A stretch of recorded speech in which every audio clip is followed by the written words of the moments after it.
অবশ্যই অবশ্যই আমি তোমাদেরকে পরীক্ষা করব, ভয় দিয়ে, ক্ষুধা দিয়ে, সম্পদের ঘাটতি দিয়ে, আতঙ্ক দিয়ে, প্রাণনাশ দিয়ে, ফল ফসলের হানি দিয়ে পরীক্ষা করব। কিন্তু এই পরীক্ষায় যারা উত্তীর্ণ হবে, যারা সবর ইখতিয়ার করবে, ওয়াবাশশিরিস সাবিরিন, ধৈর্যশীলদের জন্যই হচ্ছে সুসংবাদ। আলহামদুলিল্লাহ পড়েন। তাহলে সম্মানিত সুধী, আমরা বুঝতে পারলাম এই পৃথিবীর ফিচার হচ্ছে এখানে বিপদ থাকবে, বিপদ ছাড়া কেউ থাকবে না। স্ট্রাগল থাকবে, কষ্ট থাকবে, ঝুঁকি থাকবে, রিস্ক থাকবে, এবং নানা ধরনের বিপদ আপদ দিয়ে আল্লাহ তাআলা আমাদেরকে পরীক্ষা করবেন। এটা মাস্ট, এটা আমাদের মাইন্ডসেটে নিয়ে নিতে হবে। মাইন্ডসেটে এটা ক্লিয়ার থাকতে হবে। চিরসুখ চির শান্তি এই দুনিয়াতে মিলবে, কোথায় মিলবে তাহলে? এটা তাহলে বিপদ আসবেই, আপদ আসবেই, পরীক্ষা থাকবেই আমাদের জীবনে। তবে ইন্টারেস্টিংলি মজার বিষয় হচ্ছে পরীক্ষাটা এক একজনের এক এক রকম। পুরো পৃথিবীটা একটা পরীক্ষা ক্ষেত্র, কিন্তু কারো প্রশ্নপত্রের সাথে কারো প্রশ্নপত্রের কোনো মিল নাই। সুবহানাল্লাহ। আমার পরীক্ষা একরকম, আপনার পরীক্ষা আরেক রকম, ওই ভাইয়ের পরীক্ষা আরেক রকম, ওনারটা আরেক রকম। সবাই পরীক্ষার্থী, সবাই পরীক্ষার্থী, কিন্তু কারো প্রশ্নপত্রের সাথে কারো প্রশ্নপত্রের কোনো মিল নাই। কারোর জন্য পরীক্ষা হচ্ছে সে খুব অসুস্থ, প্রচন্ড অসুস্থতা, তার জন্য পরীক্ষা। ক্যান্সারের রোগী, দুরারোগ্য ব্যাধি, ডক্টর বলছে 4th স্টেজে চলে আসছে, কয়েক মাস বাঁচতে পারে, এটা তার জন্য পরীক্ষা। আবার কারো দেখবেন যে খুব একটা অসুস্থতা নাই, অসুস্থতার ঝামেলা নাই, কিন্তু তার দারিদ্রতা আছে, তার আর্থিক অনটন, এটা তার জন্য পরীক্ষা। আবার কারো দেখবেন অসুস্থতাও নাই, দারিদ্রতাও নাই, তার দাম্পত্য জীবনের সমস্যা আছে না নাই? অনেকের দেখবেন এগুলো কোনোটাই সমস্যা না, তার ছেলে কথা শোনে না, মাদকাসক্ত। আহা, মাদকাসক্ত, রিহ্যাবে পাঠায়, আবার আসে, আবার গাঁজা খাওয়া শুরু করে, আছে না নাই বলেন? দেখেন তার পরীক্ষাটা আবার আলাদা। অনেকের দেখবেন মেয়ে বাবার কথা শোনে না। আবার অনেকের দেখবেন যে ব্যবসায় সমস্যা, লসের পর লস, লাভ উঠাতে পারে না। তাহলে পরীক্ষা ছাড়া, বিপদ আপদ ছাড়া দুনিয়াতে কেউ নাই, কেউ নাই প্রিয় ভাইরা। এটা আমাদের মাথায় রাখতে হবে। পরীক্ষা আপনাকে দিতেই হবে, পরীক্ষা দিয়ে দিয়েই নিজেকে প্রমাণ করতে হবে। আর এক একজনের পরীক্ষাটা এক এক রকম, কারো পরীক্ষার সাথে কারো পরীক্ষার কোনো মিল থাকবে না। তো মাঝে মাঝে আমরা এটা ভুলে যাই। আল্লাহ তাআলা কালামে পাকে রিমাইন্ডার দিয়ে আমাদেরকে স্মরণ করিয়ে দিতে চান যে এই পৃথিবীতে আসলে তোমরা এসেছো পরীক্ষা দিতে। এটাই জীবনের বড় বাস্তবতা। আমাদের জীবনে যত হতাশা, আমাদের জীবন নিয়ে যত অভিযোগ, আমাদের মনে যত কষ্ট, আমাদের হৃদয়ের ভেতরে যত অস্থিরতা, তার মূলে হচ্ছে এই সমস্যা যে আমরা ভুলেই গেছি আমরা পরীক্ষা দিতে আসছি। এটা যদি ভুলে না যান, এটা যদি আপনার মাইন্ডসেটে থাকে যে পুরো জীবনটা একটা পরীক্ষা, তাহলে দেখবেন কোনো কিছু আপনাকে কাবু করতে পারবে না। আপনি হতাশ হবেন না, জীবন নিয়ে আর অভিযোগ থাকবে না, আপনি ভেঙে পড়বেন না, সব অভিযোগ হতাশা দূর হয়ে যাবে। তার মানে বুঝতে পারলাম পরীক্ষা আপনাকে দিতেই হবে। পরীক্ষা দেয়া ছাড়া এই পৃথিবী থেকে চলে যাওয়ার কোনো চান্স বা সুযোগ আমাদের কারো নেই। সূরাতুল আনকাবুতে আল্লাহ তাআলা এই কথাটা আরো চমৎকার ভাবে বলেছেন। আল্লাহ তাআলা ইরশাদ করছেন, আহাসিবান নাসু আইয়ুতরাকু আইয়াকুলু আমান্না ওয়া হুম লা ইফতানুন ওয়ালাকাদ ফাতান্নাল্লাযীনা মিন ক্বাবলিহিম ফালা ইয়া'লামান্নাল্লাহু আল্লাযীনা সাদাকু ওয়া লা ইয়া'লামান্নাল কাযিবিন। আল্লাহ বলেন, মানুষকে ভেবেছে সে শুধু বলবে আমি ঈমানদার আর তাকে আমি জান্নাতে ঢুকাই দিব? না, কখনো না, কোশ্চিন কালেও না। বরং পূর্ববর্তী কালে যারা পৃথিবীতে এসেছিল তাদেরকে আমি পরীক্ষায় নিয়েছি, পরীক্ষা করেছি, এবং তাকেও ঈমানের প্রশ্নে সে সত্যবাদী না মিথ্যাবাদী পরীক্ষা দিয়ে দিয়ে নিজেকে প্রমাণ করতে হবে। ঠিক কিনা বলেন? পরীক্ষা দিয়ে আপনাকে প্রমাণ করতে হবে। এবং এই পরীক্ষার ব্যাপারটা, এটা যে শুধু আমরা সাধারণ মানুষ আমাদের জীবনে দুঃখ বিপদ পরীক্ষা এমনটা নয়। এই পৃথিবীর সবচাইতে শ্রেষ্ঠ মানুষ যারা ছিলেন তাদেরকে আল্লাহ পরীক্ষা নিয়েছেন। বলেন তো এই পৃথিবীতে সবচাইতে শ্রেষ্ঠতম মানুষ কারা? সবচাইতে শ্রেষ্ঠ ভালো মানুষ কারা ছিল পৃথিবীতে? বলেন তো নবীরা। আওয়াজ করে বলেন তো কারা? বলেন তো নবীদের জীবনে পরীক্ষা ছিল কি ছিল না? হ্যাঁ ছিল। বেশি না কম? বিষ্ণু ইসলামকে জিজ্ঞাসা করা হলো, আইয়ুন নাসি আশাদ্দু বালাআন ইয়া রাসূলুল্লাহ, হে আল্লাহর রাসূল, এই পৃথিবীতে কাদের জীবনে পরীক্ষা বেশি? বিষ্ণু ইসলাম বললেন, আল আম্বিয়া, নবীদের জীবনে। আল আম্বিয়া সুম্মাল আমসাল ফাল আমসাল, সবচাইতে জীবনে পরীক্ষার সম্মুখীন সবচাইতে বেশি হয়েছেন নবীরা। তারপরে নবীদের পরবর্তী অবস্থান যাদের, সিদ্দিকীন যারা, সোহাদা যারা, সালিহীন যারা, আল্লাহওয়ালা যারা, তাদের জীবনে পরীক্ষা বেশি। ইউবতালার রাজুলু আলা হাসাবি দীনি, ব্যক্তির দিনদারি যত বেশি, তার জীবনে আল্লাহর পরীক্ষাও তত বেশি। আপনি আল্লাহওয়ালা হবেন, আপনার জীবনে পরীক্ষাও অনেক বেশি। এজন্য ইমানদার হওয়া যেমনি মর্যাদার, ইমানদারের জীবনে পরীক্ষাও হবে অনেক বেশি। এবং পরীক্ষা যত বড়, খেয়াল রাখতে হবে, মন খারাপ করার কোনো সুযোগ নেই। পরীক্ষা যার জীবনে যত বড়, সেটাতে সফল হতে পারলে ওটার প্রতিদানও বড়। পরীক্ষা যত বড়, এটাতে সাকসেস হইতে পারলে এটার রিওয়ার্ডও তত বড়। বিষ্ণু ইসলাম বলেন, ইযামুল জাযাই মাআ ইযামিল বালা, বালা যত বড়, জাযাও তত বড়, প্রতিদানও তত বড়। কারণ নবীদের জীবনে যদি খেয়াল করেন, দেখবেন যেই নবীর জীবনে পরীক্ষা যত বেশি, সেই নবীর জীবনে সফলতাও তত বেশি। সাইয়েদনা ইব্রাহিম আলাইহিস সালামের কথাটা একটু খেয়াল করেন তো, বলেন তো, ওনার জীবনে পরীক্ষা কেমন ছিল, বেশি না কম? ওনার জীবনের পরীক্ষা থেকেই তো আমরা এই শব্দটা ব্যবহার করি। আমরা বলি অগ্নি পরীক্ষা। কি বলি? মানে আগুনে নিক্ষেপ করা হয়েছে সাইয়েদনা ইব্রাহিম আলাইহিস সালামকে, তাও স্বাভাবিকভাবে না, উলঙ্গ করে, ন্যাকেট করে, ওনাকে অপমানিত করবার জন্য ওনার গায়ের জামা কাপড় খুলে উলঙ্গ অবস্থায় আল্লাহর খলিল সাইয়েদনা ইব্রাহিম আলাইহিস সালামকে অগ্নিকুণ্ডে নিক্ষেপ করা হয়েছিল। এরকম এক্সপেরিয়েন্স এই অডিটোরিয়ামের ভেতরে আমাদের কখনো হয়েছে? তাইলে সাধারণ মানুষের জীবনের পরীক্ষা আর নবীদের জীবনের পরীক্ষার মধ্যে পার্থক্য আছে না নাই? ওই পরীক্ষায় উনি পাশ করে ফেললেন। 86 বছর পর্যন্ত আল্লাহর কাছে দোয়া করলেন, আল্লাহ আমাকে একটা নেককার সন্তান দাও। আল্লাহ সন্তান দেয় না। 86 বছর পরে আল্লাহ তাআলা সাইয়েদনা ইব্রাহিম আলাইহিস সালাম এবং হাজারের ঘরকে উজালা করে সন্তান দিলেন। সাইয়েদনা ইসমাঈল আলাইহিস সালাম পৃথিবীতে আসলেন কত বছর বয়সে? 86 বছর বয়সের এখানে কেউ আছেন? হ্যাঁ, আছি আমরা? কেউ নাই। 86 বছর বয়সে প্রথম সন্তান পেয়েছে। তাদের ঘরকে উজালা করে আল্লাহর নবী সাইয়েদনা ইসমাঈল আলাইহিস সালাম আসলেন।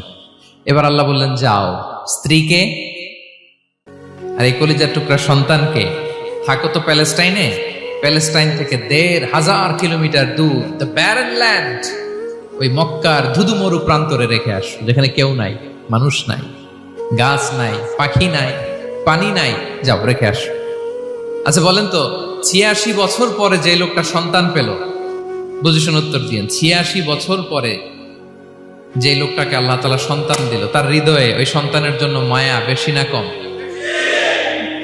এমনি তো আমাদের প্রথম সন্তানের হিস্ট্রিটা একটু খেয়াল করেন তো। প্রথম আমাদের যে মেয়ে হয়েছিল বা যাদের ছেলে হয়েছিল, তার প্রতি আদর, সোহাগ, দরদ, ভালোবাসা, আল্লাহ কত ছিল।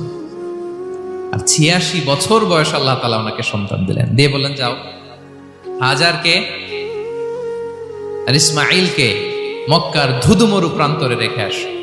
আল্লাহ তাআলা বলতে দেরি, চলে যেতে দেরি নাই, মুহূর্তে উনি রওনা হয়ে গেলেন। সুবহানাল্লাহ পড়বেন না? রেখে আসলেন মক্কার ধুধুমরু প্রান্তরে।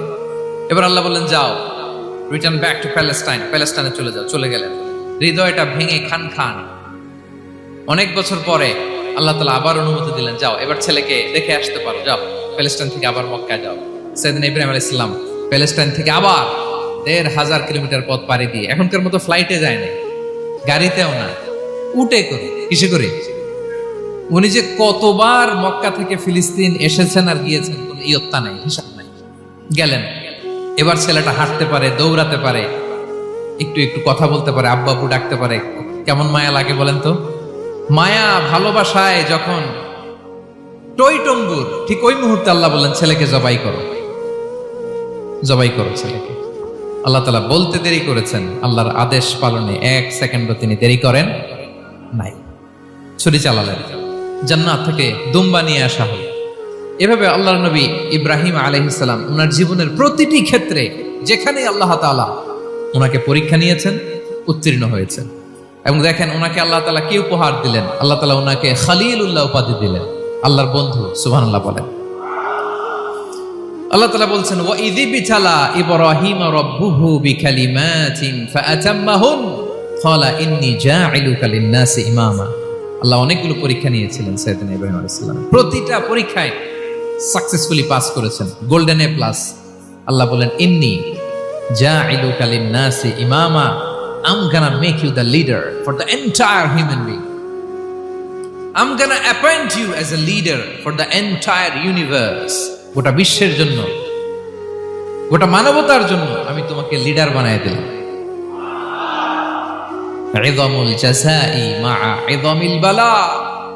পরীক্ষা যত বড়, ওই পরীক্ষায় পাশ করলে ওইটার ফলাফল ও প্রতিদানও বড়। তাহলে দেখেন প্রিয় ভাইরা, সাইয়েদনা ইব্রাহিম আলাইহিস সালামের জীবনে পরীক্ষার কোনো শেষ ছিল না। আমি আপনি কোথায়? আল্লাহর খলিলের জীবনে যদি এত পরীক্ষা থাকতে পারে, আমি আপনি কোথায় বলেন তো? এবার বলেন, সাইয়েদনা মূসা আলাইহিস সালাম ওনার জীবনে তো কোনো পরীক্ষার ছিল না। হ্যাঁ, গুণে শেষ করতে পারবেন? জন্মটাই তো হয়েছে পরীক্ষার মধ্য দিয়ে। মিশরের ছেলে সন্তান হইলেই ফেরাউন বলছে জবাই করো। ওনার মা এরকম সিন্ধুকে করে ভাসায় দিলেন নীল নদীতে। আল্লাহু আকবার! কি একটা রোমাঞ্চকর পরিস্থিতির মধ্য দিয়ে আল্লাহ তাআলা ওনাকে বাঁচালেন। সুবহানাল্লাহ। জন্মই হয়েছে পরীক্ষার মধ্যে দিয়ে। বড় হইলেন, ফেরাউনের ভয়ে দেশ ত্যাগ করলেন, মিশর থেকে মাদিয়ান। আবার আল্লাহর আদেশে যখন ফিরে আসলেন, আবার ফেরাউনের সাথে তর্ক বিতর্ক, যুদ্ধ। একটা রাত আল্লাহ নবী মুসা আলাইহিস সালাম শান্তি মতো মিশরে ঘুমাতে পারে নাই। একটা রাত। শেষ পর্যন্ত এই ফেরাউন মুসা আলাইহিস সালামকে ধাওয়া করেছে। ফেরাউনের ধ্বংসের আগ পর্যন্ত সে মুসা আলাইহিস সালামকে ধাওয়া করেছে। তার মানে মুসা আলাইহিস সালাম এই বিপদ আপদ পরীক্ষা এগুলো থেকে মুক্তি পান নাই। এবার বলেন ঈসা আলাইহিস সালামের কথা। ওনার জীবনে তার পরীক্ষা ছিল না। কি পরীক্ষা ছিল? হ্যাঁ, আল্লাহু আকবার। Same scenario goes to the biography of every messenger in the world. পৃথিবীর সব নবীর ক্ষেত্রে একই ঘটনা ঘটেছে। সাইয়েদনা ঈসা আলাইহিস সালাম দাওয়াত যখন দিলেন, ওনার বিরোধিতা শুরু হলো, ওনাকে হত্যার ষড়যন্ত্র হলো। ইভেন কি ওনাকে মারার জন্য বনি ইসরাইলেরা উদ্ধত হলো, জানে বাঁচবার জন্য পালালেন। এক ঘরে ঢুকলেন, চারদিক দিয়ে ঘেরাও করলো। উনি দরজা জানালা লাগাই দিলেন। ওরা বললো একজন দরজা ভেঙে জানালা ভেঙে ভিতরে ঢুকে দেখো বেটা ঈসা কি করে। একজন ভিতরে ঢুকছে, ঢুকার সাথে সাথে বল রাফাআহুল্লাহু ইলাইহি, আল্লাহ তাআলা ঈসা আলাইহিস সালামকে উপরে উঠায় নিলেন। আর যেই লোকটাকে তারা ভিতরে ঢুকালো, তার চেহারাকে আল্লাহ তাআলা ঈসা আলাইহিস সালামের চেহারার মতো করে দিলেন। এবার তার বাইরের সাথীরা বলে ঘটনা কি? বেটা ঈসাও বেরোয় না, আমাদের লোকটাও বেরোয় না, সবাই ঢুক। দরজা ভেঙে ভেতরে ঢুকে দেখে ঈসা দাঁড়ায় আছে। বলেন তো এটা ঈসা না মিসা? এটা কি আসল ঈসা? ওমা কতালু ওমা সলাবু ওয়ালাকিন শুব্বিহা লাহুম। আল্লাহ বলে তোমরা আমার নবী ঈসাকে হত্যাও করতে পারো নাই, শুলেও চড়াতে পারো নাই। আমি সেফটি সিকিউরিটি দিয়ে আমার নবী ঈসা আলাইহিস সালামকে আকাশে তুলে নিয়েছি। তাহলে ওনার জীবনে পরীক্ষার শেষ ছিল না। এবার যদি আমরা বিশ্বনবী সাল্লাল্লাহু আলাইহি ওয়াসাল্লামের জীবনের দিকে তাকাই, ওনার জীবনটা দেখেন তো। আমাদের পেয়ারা নবী বিশ্বনবী মুহাম্মদুর রাসূলুল্লাহ সাল্লাল্লাহু আলাইহি ওয়াসাল্লাম, ওনার জীবনে কি স্ট্রাগল ছিল? স্ট্রাগল। মাক্কি জীবনের কথা যদি একটু খেয়াল করেন, দেখেন তো 3 বছর শিয়াবে আবি তালেবে জেল খেটেছেন, না খেয়েছিলেন। ওনার বংশের লোকেরা প্রথমে ছাগল খেয়েছে, ছাগলগুলো যখন শেষ, ছাগলের চামড়াগুলো শুকিয়ে ওইটা খাইছে। গাছের পাতা ছাল এগুলো খেয়ে খাবারের অভাবে বেহুশ হয়ে পড়ে থাকতো তারা। না খেয়ে কয়দিন ছিলেন আপনি? আমি কয়দিন ছিলাম না খেয়ে? মনেই তো পড়ে না, না খেয়েছিলাম কিনা কোনোদিন। এ হচ্ছে মাক্কি জীবন। মেন্টালি প্রেসার দেয়া হয়েছে। বিশ্বনবীর চাচা আবুল আহাব, তার 2 ছেলে উতবা আর উতাইবা, এদের সাথে বিয়ে দিয়েছিলেন 2 মেয়ের। যখন দাওয়াত দেওয়া শুরু করলেন, 2 মেয়েকে ডিভোর্স দিয়ে দিল। দেখেন, একটা বাবার জন্য প্রাপ্তবয়স্কা মেয়েকে যখন উঠায় নেয়ার আগে ডিভোর্স দেয়, তার মানসিক অবস্থাটা কেমন থাকে বলেন? মেন্টালি প্রেসারাইজ করা হয়েছে, ফিজিক্যালি হ্যারাস করা হয়েছে। বিষ্ণু ইসলাম যখন নামাজে দাঁড়াতেন, উটের পচা নারী ভুড়ি বিষ্ণুনবীর কাঁধে চাপিয়ে দেওয়া হতো। আপনার জীবনে এরকম ঘটছে কখনো? আপনি নামাজ পড়তেছেন, উটের পচা নারী ভুঁড়ি আপনার কাঁধে চাপিয়ে দেওয়া হয়েছে। কয়দিন হয়েছে এরকম? কয়দিন হয়েছে? হ্যাঁ, তারপরে তো আলহামদুলিল্লাহ বেরোয় না মুখ দিয়ে। কেমন আছেন হুজুর কয়েন না, বেশি একটা সুবিধার না, তাই না? বেশি একটা একটু মিলাবেন। কতটুকু পরীক্ষা আমরা দিয়েছি। তায়েফে গেলেন বিশ্বনবী, তায়েফে গেছিলেন জমির বায়না দিতে, তাই না? জমি কিনবে তায়েফে। তায়েফবাসীদেরকে জাহান্নামের আগুন থেকে বাঁচাতে গিয়েছিলেন, নিজের জন্য না। সেখানে তায়েফের ছেলেরা পাথর মেরেছে বিষ্ণু ইসলামের গায়ে। এত শুভ্র দেহ ছিল, চেহারা ছিল, বিষ্ণুবীর গা দিয়ে ঝরঝর করে রক্ত ঝরেছে। ফিজিক্যাল হ্যারাসমেন্টের শিকার হয়েছেন বিষ্ণু ইসলাম। যখন যেদিন বিষ্ণু ইসলামকে হত্যার ষড়যন্ত্র করা হলো, আল্লাহ তাআলার আদেশে তিনি মক্কা থেকে মদিনায় হিজরত করলেন। মদিনাতে যেও একটা রাত, সপ্তম হিজরির আগ পর্যন্ত শান্তিতে ঘুমাতে পারেন নাই। 3 দিকে 3 ইহুদি বসতি, বনু কাইনুকা, বনু নদীর, বনু কুরাইজা। আহা, খাওয়ার মধ্যে বিষ মিশিয়ে দেয়া হয়েছিল বিষ্ণু ইসলামের। বাজুর, খাসির বাজুর রান পছন্দ করতেন। এক ইহুদি মহিলা বিষ্ণু ইসলামের ওই রানের মধ্যে বিষ মিশিয়ে দিয়েছিল। ওই বিষের যন্ত্রণায় মৃত্যুর আগ পর্যন্ত বিষ্ণুনবী কাতরাতেন, এবং উনি ইন্তেকালের সময় ওই বিষের ব্যথা যন্ত্রণাতে ইন্তেকাল করেছেন। বিষ্ণুনবীর ইন্তেকালটা শাহাদাতের ইন্তেকাল ছিল। বিষ্ণু ইসলাম বলেছেন, ওই যে খায়বার এলাকার ওই মহিলা যে আমার খাবারে বিষ মিশিয়েছিল, সেই বিষের যন্ত্রণা, বেদনা, কষ্ট আমি অনুভব করছি। খেয়ে না খেয়ে দিন প্রচারের কাজে নিজেকে দিয়েছ বিলিয়ে, তায়েফের কাফিরেরা চিনল না সে আলো, দুষ্ট ছেলেদের পিছু দিল লেলিয়ে, পাথরের আঘাতে ক্ষত বিক্ষত হয়ে সারা শরীর থেকে রক্ত ঝরে। হে রাসূল তোমাকে ভুলি আমি কেমন করে, হে রাসূল তোমাকে ভুলি আমি কেমন করে। হাজার ব্যথা বেদনার পরে ফিরে আসনি তুমি আপন ঘরে, দিনের আলো তুমি ছড়িয়ে দিতে চলে গেলে মদিনায় মক্কা ছেড়ে। হে রাসূল তোমাকে ভুলি আমি কেমন করে, হে রাসূল তোমাকে ভুলি আমি কেমন করে। ঠিক কিনা বলেন? একটা রাত শান্তিতে, শান্তির ঘুম তিনি দিতে পারেন নাই। প্রিয় ভাইয়েরা, তাহলে আমরা কি বুঝলাম? বিশ্বনবীর জীবনে পরীক্ষা ছিল কি ছিল না? আমাদের উপায় আছে? আমরা বাঁচতে পারবো এই বিপদ আপদ পরীক্ষা ঝঞ্ঝাল থেকে? বাঁচতে চাইলেও বাঁচতে পারবো? ইমাম মালিক আলাইহি রাহমা নাম শুনেছেন? ইমাম মালিক, ওনার জ্ঞান থেকে লাখো লাখো মানুষ উপকৃত হয়েছে, কোটি কোটি মানুষ উপকৃত হয়েছে। মদিনার রাস্তায় রশি দিয়ে ওনাকে টেনে হিচড়ে এক এলাকা থেকে আরেক এলাকায় নিত জালেম বাদশারা। ইমাম মালিক আলাইহি রাহমা। ইমাম আহমদ ইবনে হাম্বল, ওনাকে বেত্রাঘাত করা হতো, চাবুক দিয়ে পেটানো হতো। আল ইমাম আল আযম আবু হানিফা আলাইহি রাহমা, ওনাকে কারাবন্দী করা হয়েছিল। তার মানে দেখেন, যত বড় বড় স্কলার, যত বড় বড় মাশায়েখ, এমনকি আম্বিয়া আলাইহিস সালাম, ওনারাও পরীক্ষা বিপদ আপদ থেকে রেহাই পান। পাইছে? তাহলে আপনি আর আমি পাবো? বলেন তো। তাহলে এটা আমাদের ব্রেইনে গেঁথে নিতে হবে যে জীবন মানেই এখানে বিপদ থাকবে, পরীক্ষা থাকবে, স্ট্রাগল করে করে আমাকে আগাতে হবে। কেউ আমার জন্য রেড কার্পেট বিছিয়ে রাখবে না। এই জীবনটা বড় জটিল। This is life, how it's design. এভাবেই পৃথিবীকে ডিজাইন করা হয়েছে। এখানে বিপদ আছে, কষ্ট আছে। এই পরীক্ষা দিয়ে দিয়ে আপনাকে উত্তীর্ণ হতে হবে। বুঝতে পেরেছেন প্রিয় ভাইরা? নাও দ্য কোশ্চেন আরাইজ, এখন প্রশ্ন হচ্ছে, কেন আল্লাহ এই পরীক্ষা নেন? কেন?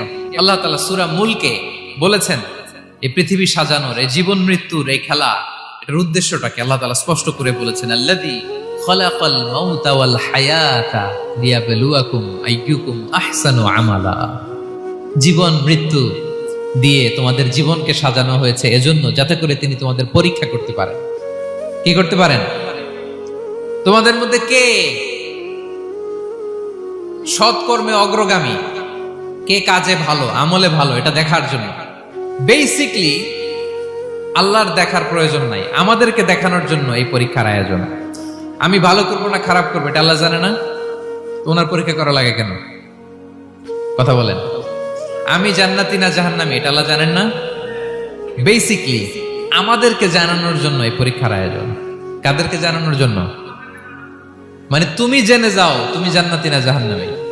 আমি ভালো করেই জানি। একটা ছোট্ট উদাহরণ দিলে বুঝতে পারবেন প্রিয় ভাইয়েরা। ধরেন আল্লাহ তাআলা দুইজনকে সৃষ্টি করলেন। উদাহরণস্বরূপ একজনের নাম আব্দুল্লাহ আর একজনের নাম আব্দুর রহমান। সৃষ্টির পরে আব্দুল্লাহকে বললেন, আব্দুল্লাহ আমি জানি তুমি পৃথিবীতে 50 বছর হায়াত পাইতা, খুব ভালো কাজ করতে, তুমি দুনিয়াতে অনেক ভালো কাজ করতে, এটা আমি আগেই জানি, আমার অসীম জ্ঞান বলে আমি আগে থেকেই জানি। তো যাও, তোমার এইমাত্র সৃষ্টি করলাম, যাও তুমি জান্নাতে ঢুকে যাও, কারণ আমি জানি তুমি জান্নাতি হবে। আচ্ছা, আর আব্দুর রহমান তুমি পৃথিবীতে খুব খারাপ কাজ করতে, এটা আমি জানতাম, তোমারে পাঠাইলে খারাপ কাজ করবা, তুমি সীমা লঙ্ঘন করবা, অন্যায় করবা, অপরাধ করবা, তুমি জাহান্নামী হবা, যাও। যেহেতু আমি জানি পরীক্ষার আর দরকার নেই, তোমারে জাহান্নাম দিয়ে দিলাম, যাও ঢুকে যাও। আব্দুল্লাহ ঠিকই জান্নাতে ঢুকে যাবে, আব্দুর রহমান কি ঢুকবে? ঢুকবে। সে বলবে, আল্লাহ এইমাত্র আমারে বানাইলেন, এইমাত্র আপনি আমাকে সৃষ্টি করলেন, সৃষ্টি করেই বলতেছেন তুমি জাহান্নামে যাও, আর বলতেছেন আমি জানি দুনিয়াতে পাঠালে তুমি খারাপ কাজ করবা, তুমি জাহান্নামী হবা, পাঠানোর আর কি দরকার, আগে থেকে জাহান্নামে যাও। আল্লাহ আপনি জানলে জানতে পারেন, আমি তো জানি না। ঠিক কিনা বলেন? সে বলবে, না আল্লাহ আপনি ভুল বলতেছেন, এই দুনিয়াতে পাঠাইলে আমি খুব ভালো কাজ করতাম, আমি সীমা লঙ্ঘন করতাম না, নামাজ পড়তাম, রোজা রাখতাম, হজ করতাম, যাকাত দিতাম, সাদাকা করতাম, চ্যারিটি করতাম, জনকল্যাণকর সব ভালো কাজগুলো আল্লাহ আমি করতাম। এজন্য আল্লাহ তাআলা পরীক্ষার আয়োজন করেছেন, যাতে করে তুমি জেনে যাও যে পৃথিবীতে তুমি কি করেছো। এখন আর আল্লাহকে এক্সকিউজ দেওয়ার সুযোগ নেই। আচ্ছা বলেন তো, আবু জাহেলকে যদি আল্লাহ এখন কিয়ামতের দিন বলে, Abu Jahl go to the hell fire, Abu জাহেলের কিছু বলার সুযোগ আছে? কারণ ও দুনিয়াতে কি করে আসছে এটাও জানে না। ফেরাউনকে ডেকে যদি আল্লাহ বলে, ফেরাউন তুমি জাহান্নামে যাও, go to the hell fire, ওর কি কোনো এক্সকিউজ দেওয়ার সুযোগ আছে? বলেন, সুযোগ আর আছে? কারণ তুমি দুনিয়াতে কি করেছো তোমার চেয়ে ভালো কেউ আর জানে? পৃথিবীতে এই পরীক্ষার এই আয়োজনের সবচাইতে বড় উদ্দেশ্য হচ্ছে যাতে করে আমরা দেখে যাই যে আমরা কি কাজ করছি। কেউ যখন পরীক্ষা দেয় প্রিয় ভাইরা, ওই পরীক্ষায় কত পাবে তার একটা হিসাব আছে না? বলেন, আপনি গণিত পরীক্ষা দিয়ে আসছেন, যে 100তে 100 পাবে সে বলতে পারে আমার সব অঙ্ক হয়েছে, ঠিক কিনা বলেন? আর যে লাড্ডু গুড্ডু বুঝছেন তো, কিছুই পারে নাই, ঘোড়ার ডিম, তারও একটা হিসাব আছে যে সে কিছুই লিখে আসতে পারে নাই। তাই পৃথিবীতে এই পরীক্ষার আয়োজনের প্রধানতম কারণ হচ্ছে যাতে করে আমরা বুঝে যেতে পারি যে আমরা কোথায় যাব, জান্নাতে না জাহান্নামে।